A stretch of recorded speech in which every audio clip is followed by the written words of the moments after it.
Bonjour à tous et bienvenue à Bunus, aux entretiens d'Ingchao Tseta, dans le studio, dans la maison, et pour un nouveau débat autour de ce grand enjeu transition écologique et logement pour tous qui nous accompagne toute la journée. Et maintenant, un focus plus sur le grand enjeu de la rénovation et tout ce que ça implique derrière, avec trois invités. Laurent Goyard, directeur général de la Fédération des offices publics de l'habitat, avec Didier Mignery, qui est président fondateur du P-Factor, et avec Arnaud Ménard, directeur général d'Impulse Partner. Impulse Partner. Voilà. Alors pour commencer sur ce débat du grand enjeu de la rénovation, il s'agit d'en prendre la mesure. On a beaucoup parlé du ZAN ce matin, de cette question foncière, de l'aménagement du territoire, des logements vacants. Et derrière, un des prismes de lecture, c'est ce grand travail de rénovation du parc.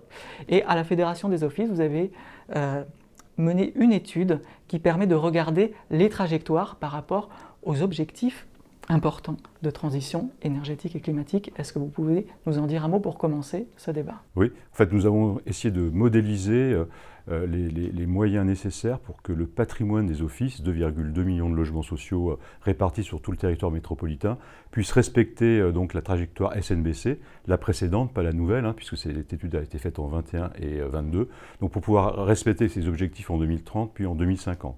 Et donc on a travaillé avec Carbone 4, et puis avec un cabinet spécialisé qui s'appelle ERES, pour modéliser, regarder l'état du patrimoine et regarder comment on pouvait atteindre cet objectif de SNBC. Alors, les grands enseignements, justement. Voilà, en fait, on s'est aperçu effectivement qu'il y avait deux enjeux majeurs, l'enjeu de l'isolation, donc des travaux sur les bâtiments, et puis l'enjeu du vecteur énergétique, puisqu'effectivement, on est bien sur un processus de décarbonation et pas uniquement sur de consommation énergétique. Et donc, les grands enseignements, c'est que pour respecter la loi climat et résilience, c'est-à-dire éradiquer les EFG d'ici 2034, il fallait multiplier par 3,5 les investissements sur le patrimoine annuellement.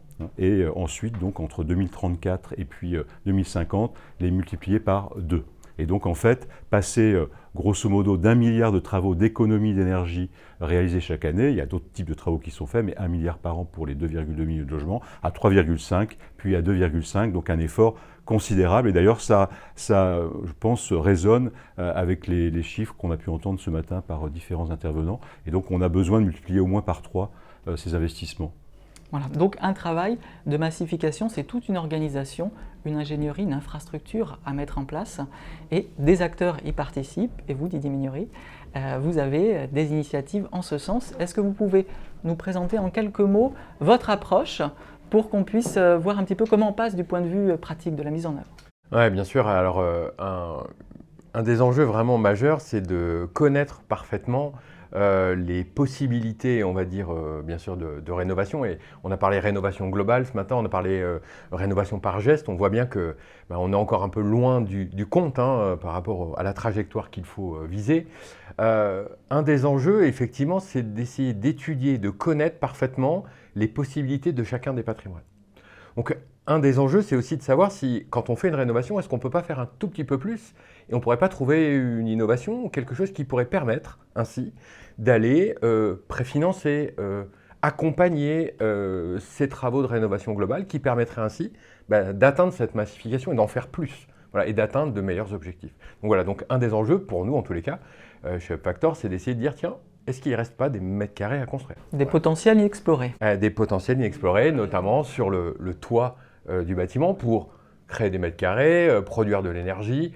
Voilà, essayer de trouver en tous les cas valoriser l'externalité positive, entre guillemets, qu'on pourrait exploiter dans le cadre d'un projet de rénovation globale. Voilà.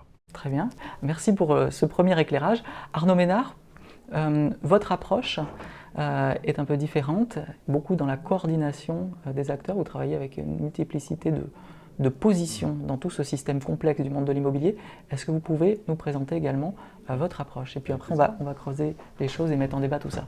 Avec plaisir, on a le plaisir de travailler avec la Fédération et puis on a participé l'année dernière au centenaire à la présentation de cette très belle étude de Carbone 4 sur le sujet. Ce qui ressortait aussi de l'étude, c'était les murs auxquels on va avoir à faire face.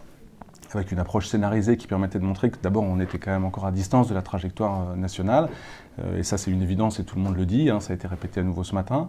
Il y a la question évidente du financement que vous avez évoqué, mais il y a aussi la question de l'organisation et de la manière de collaborer, de travailler.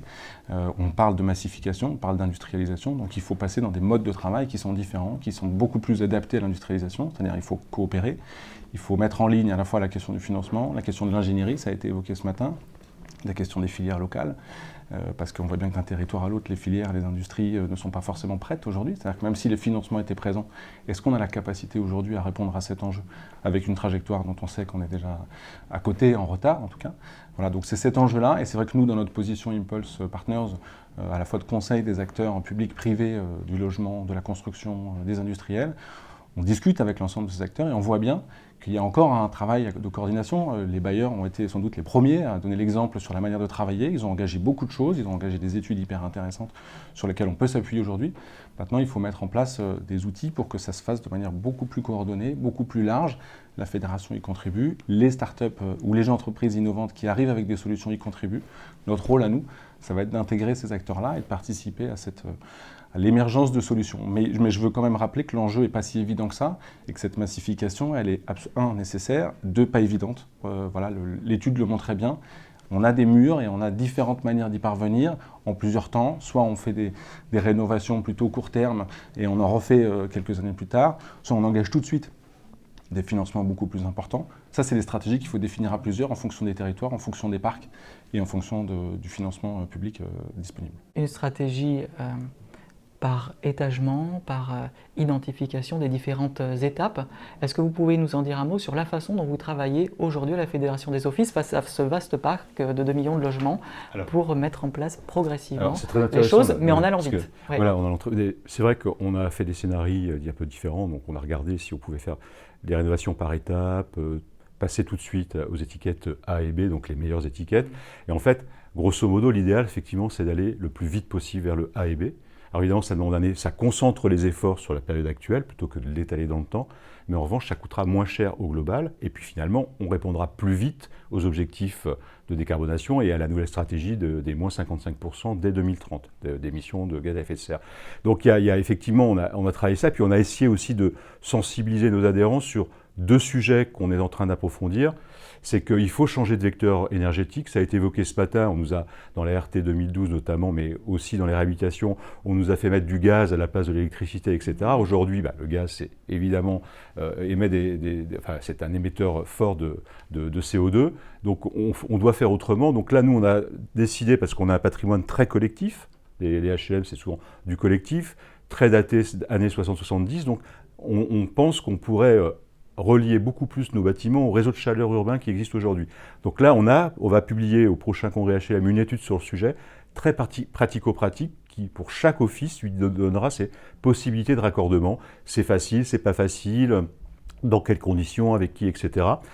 D'ailleurs, on pourra même le communiquer à l'ensemble des organismes d'HLM. On l'a fait cette fois-ci avec Énergie Demain et puis avec Pouget études. Et voilà, donc c'est un des sujets. Et l'autre sujet aussi qu'on a beaucoup creusé, parce qu'on a beaucoup d'adhérents qui le travaillent, c'est, vous l'avez évoqué, c'est la réutilisation des matériaux.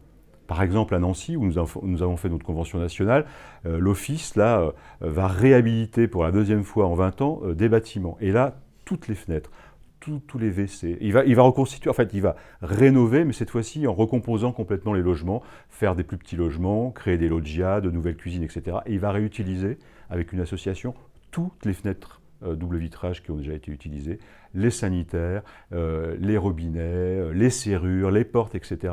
Et donc là, on rentre à une échelle massive, ça va se faire sur plus de 1500 logements, sur la réutilisation d'équipements qu'il faut juste nettoyer, remettre en état, mais qui sont tout à fait de qualité.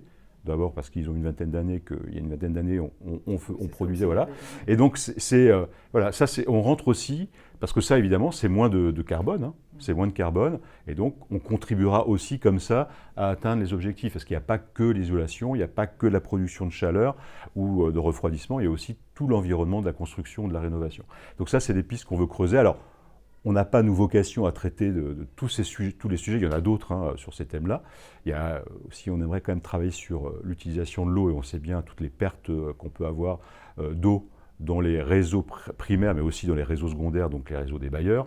Mais voilà, il y a plein de sujets comme ça dont on peut s'emparer pour contribuer à diminuer donc, l'empreinte carbone des bâtiments HLM.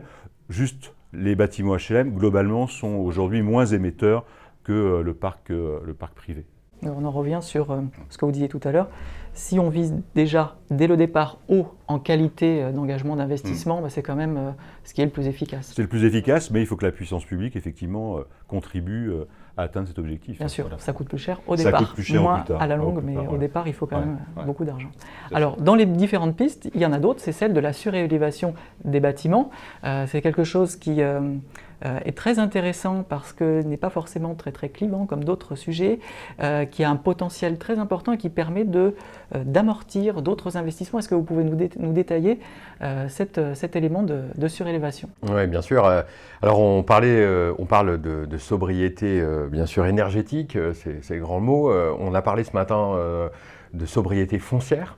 En fait, c'est entièrement corrélé. C'est-à-dire que aujourd'hui, une bonne gestion du territoire amènerait à une bonne gestion du coup de la rénovation des bâtiments. C'est-à-dire que si on a une connaissance parfaite finalement du patrimoine construit, on pourrait identifier les bâtiments sur lesquels il faut flécher les investissements en priorité et ceux qui sont plus à même d'atteindre les fameuses étiquettes A et B. Alors chez Upfactor, on a mis au point un outil, donc une innovation, un outil logiciel qui permet de détecter tous les potentiels de surélévation en application des règles d'urbanisme. On reconstitue les hauteurs de bâtiments et on applique automatiquement les règles d'urbanisme applicables et on détecte ainsi des potentialités de construction que l'on met en rapport avec les étiquettes énergétiques et ainsi on fait un filtrage des opérations les prioritaires, les plus impactantes sur, on va dire, qui répondent à la fois aux besoins de création de logements, mais également à la possibilité de rénover et ainsi de transformer une valorisation du toit foncière, j'appelle ça le foncier aérien, entre guillemets, une valorisation du foncier aérien en un outil de financement de la rénovation du bâti existant. Alors, on a parlé du logement social, ça marche bien sûr chez de nombreux bailleurs sociaux, ont déjà fait cette expérience et sont en train de le faire. C'est vrai qu'on a un très gros développement dans le cadre du logement social. Ils sont monopropriétaires, c'est assez évident. On travaille également sur le volet de la copropriété, où là, il y a un enjeu majeur, plus technique, mais où les besoins sont considérables. C'est-à-dire, ils ont des problématiques de financement. Faire un projet A et B, c'est-à-dire qu'avec une rénovation énergétique performante pour les copropriétaires, c'est coûteux. Envisager une surélévation est un outil qui permettrait ainsi de préfinancer une partie de cette rénovation par la vente d'un droit à construire qui appartient à tous. Et ça, c'est quand même une façon intéressante aujourd'hui de re-questionner à la fois, on a parlé beaucoup de droits de propriété ce matin, de re-questionner finalement la propriété, la copropriété d'un foncier ou d'un bâtiment, d'un toit du coup, qui permet ainsi de préfinancer et d'avancer sur une rénovation globale performante. Très intéressant. Alors là, dans votre exemple, on voit bien qu'il y a bien sûr un système d'acteurs à mettre en place, mais ce n'est pas suffisant. Il faut des outils, des méthodes, et il y a des éléments réglementaires derrière, toute une machinerie extrêmement complexe. Et vous travaillez justement sur cette façon de mettre en synergie toutes les composantes multiples pour relever ce défi énergétique notamment. Oui, tout à fait. Est-ce que vous pouvez nous expliquer maintenant comment on s'y prend en fait? Oui, juste avant de répondre sur cette partie-là, je voulais rebondir sur ce que disait Didier, parce que je trouve que ce qui est très intéressant dans ce qu'a fait Didier depuis 5-6 ans avec Upfactor, c'est on part d'une contrainte évidente et on essaye de comprendre comment on peut aller chercher un potentiel inexploré, non réfléchi. On va mettre les outils, les innovations en place, et puis après c'est de l'humain aussi, c'est le cerveau, les bras de l'équipe de Didier qui au quotidien doivent convaincre, arriver à démontrer qu'il y a un modèle, que ça fonctionne, que techniquement ça fonctionne, arriver à convaincre les copropriétés, arriver à travailler avec les bailleurs, arriver à travailler avec les collectivités, tu travailles de plus en plus avec les collectivités. Donc ce qui est très intéressant, c'est de se dire que là, dans la fameuse question qui est posée aujourd'hui dans ces entretiens, qui est l'impossible équation, c'est la nécessaire équation en réalité, qui impose de trouver des solutions. Et donc là, on a des solutions qui sont pertinentes parce qu'on crée des nouveaux logements, on participe à financer la rénovation énergétique, et puis on re-questionne aussi l'aménagement du territoire, le foncier, on répond à des enjeux de sobriété, etc. Donc là, c'est un très bon exemple de ce sujet. Et nous, au quotidien, des entreprises, alors peut-être pas toutes de ce niveau de qualité-là, mais on en croise. Notre métier à nous, c'est d'en identifier un certain nombre, et puis c'est de travailler ensuite avec les acteurs, les décideurs, publics, privés, pour arriver à les faire travailler ensemble. Il y a 5 ans, quand on a commencé à travailler ensemble, il fallait encore expliquer ce que ça voulait dire, comment ça pouvait fonctionner. Tout ça se met progressivement en place. Il y a beaucoup de solutions aujourd'hui qui existent. Ces solutions ne sont pas forcément connues de tous. Toutes ne sont pas non plus du même niveau de qualité, n'ont pas toujours les mêmes bons niveaux de réponse. On parle des équipements techniques, on parle de la façade, on parle aussi de l'adaptation. Quand on parle de la rénovation, il ne faut pas penser que la performance énergétique ou le bilan carbone, mais il faut parler adaptation, c'est-à-dire qu'est-ce qu'on va mettre en façade pour éviter les effets de chaleur trop forts dans certains logements qu'on va rénover, autant profiter de ces rénovations pour les intégrer. Donc ça, c'est le premier sujet. Le deuxième sujet, c'est que, on l'a dit, il y a des enjeux de financement très forts, il y a du financement public très fort, et la puissance publique est mobilisée. Cet argent public, il faut être certain qu'on l'ait investi d'une manière intelligente et coordonnée. Et donc, c'est le travail à la fois de précurseur et d'animation de la fédération, de l'union des acteurs qui le feront. Nous, on a la conviction qu'on peut aller encore un peu plus loin, parce qu'on va passer dans une logique vraiment d'industrialisation, de massification. Et donc, c'est ce que je disais tout à l'heure, c'est-à-dire qu'il faut emprunter aux outils et aux méthodes de la massification, de l'industrialisation. Et donc, l'idée qu'on pose un peu sur la table, c'est de dire qu'il faut essayer de réfléchir à faire des premiers de série. En fait, les premiers de série, ils existent déjà, puisque ça fait un moment que vous en faites des rénovations les uns les autres. Mais ce qui manque peut-être encore aujourd'hui, c'est une forme de coordination avec l'ensemble des acteurs. Et quand je dis l'ensemble des acteurs, ce n'est pas uniquement avec les constructeurs et le maître d'ouvrage bailleur, c'est avec la collectivité, c'est avec des acteurs comme le CSTB, c'est avec les industriels et c'est avec les filières locales. Je pense qu'aujourd'hui, on en a rediscuté avec un certain nombre d'acteurs, les filières locales ne sont pas structurées partout pour pouvoir répondre à cet enjeu de rénovation massif. Donc nous, notre vœu, et on le met sur la table à la fois pour la fédération, pour l'union, pour l'ensemble des acteurs, c'est de dire comment est-ce qu'on pourrait coordonner pendant 1 an ou 2 une approche dans laquelle on met autour de la table des acteurs comme l'ADEME qui commence à prendre des prérogatives fortes sur la question, le CSTB, les fédérations, les bailleurs évidemment, les ingénieries, travailler aussi sur l'ingénierie économique, voilà, et regarder pendant 1 an ou 2 où sont les points de problème, où sont les difficultés, où sont les zones du territoire qui ne sont pas couvertes, où sont les secteurs d'activité sur lesquels on n'a pas, quels sont les efforts que les industriels, y compris les très gros, on en discutait avec Saint-Gobain il n'y a pas très longtemps, doivent faire pour pouvoir répondre à cette commande-là qui s'impose à nous. Voilà. Et donc c'est cette idée-là qu'on voudrait... Voilà, le défi est majeur, un enjeu très fort de coordination et qui commence, en tout cas qui avance, ici aux entretiens d'Inchautseta. À bientôt pour un prochain débat.